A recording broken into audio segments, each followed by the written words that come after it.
I'm Nicole Henderson, and this is the weekly update with ITPro Today. Each week, on Fridays, I take you through the week's top tech headlines and why they matter to IT pros like you. Stay tuned for more.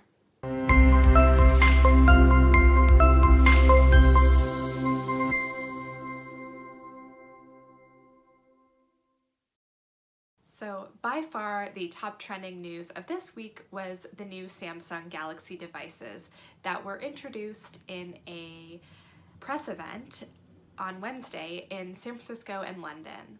So at this event, Samsung talked about all the new features of the Galaxy phones, which many of these features we anticipated.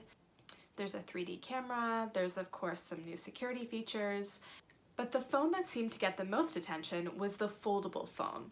This phone folds out from the size of a regular phone to the size of a tablet. Foldable phones have been talked about over the past couple years.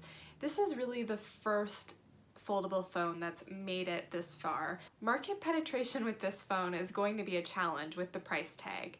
For almost $2,000 US, you could have one in your pocket or bag, I guess, but is that realistic?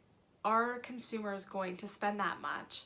And beyond that, are developers going to be willing to spend the time and the resources to develop apps that suit this folding phone?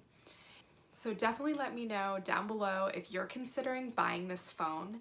It's going to be a while. We're going to have to watch this technology, watch the consumer reaction, watch adoption, before we even know if it's something that IT has to concern themselves with in terms of implementing these devices in your own organization. Defining DevOps is tricky because there's not one central definition. There's really a lot of different takes on what DevOps is and how DevOps should be applied in your organization.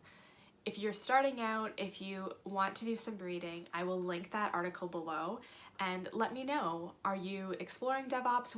Let me know, where are you in your DevOps journey? Thank you so much for joining us this week. I will be in a different location yet again next week because I am on the move. I'll see you next Friday, but in the meantime, check out our website, itprotoday.com. Thanks again and have a great weekend.